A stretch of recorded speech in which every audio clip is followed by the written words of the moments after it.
என்ன விட்டுருங்க, நான் வேலைக்கு வந்திருக்கேன் எங்கள் அப்பா சொன்ன சவுண்டு கேட்டுச்சு. 25க்கு நான் இறக்கி விட்டு போலீஸ் ஒப்படைச்சிட்டேன்னு அந்த ஹிந்திக்காரன் அங்கே சொல்லிட்டாங்க.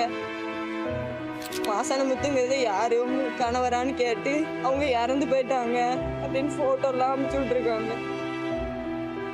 அதுக்கப்புறம் எங்கள் அப்பா எதுவுமே பேசலை. ஃபோன் பண்ணணும், அதெல்லாம் காப்பாத்துன்னு சொன்னாங்க.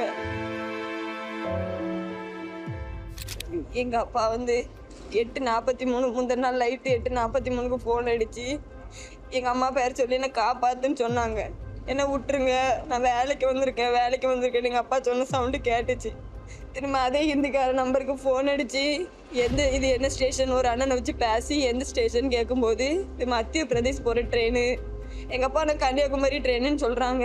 மத்திய பிரதேஷ் போகிற ட்ரெயின் அப்படின்னு சொன்னேன். இத்தாருங்கிற இடத்துல 10:25க்கு இறக்கி விடுவேன்னு சொன்னாங்க. இறக்கி விட்டு நாங்கள் ஒரு போலீஸ்ட்ட ஒப்படைச்சிருங்க எங்கள் அப்பாவை அப்படின்னு சொன்னோம். 25க்கு நான் இறக்கி விட்டு போலீஸ்ட்ட ஒப்படைச்சிட்டேன்னு அந்த ஹிந்திக்காரன் அங்கே சொல்லிட்டாங்க. திரும்ப அவங்க ஃபோன் எடுக்கலை. அதுக்கப்புறம் நேற்று 6 மணி போல் எங்கள் அம்மாக்கு ஒரு ஃபோன் வந்துச்சு.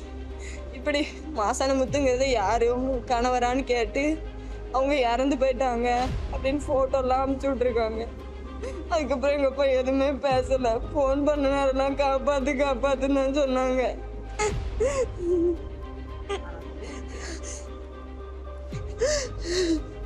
எங்கள் அப்பாவை மட்டும் சீக்கிரமாக கொண்டு வர ஏற்பாடு பண்ணி தரணும். முதலமைச்சர் எங்கள் அப்பா பாடியை வாங்கி எப்படியா சீக்கிரம் இங்கே கொண்டு வரணும். எங்கள் குடும்பத்துக்கு ஏதாவது ஹெல்ப் பண்ணணும். எங்களுக்கு வேற யாருமே இல்லை, எங்கள் அப்பா மட்டும்தான் இருந்துச்சு.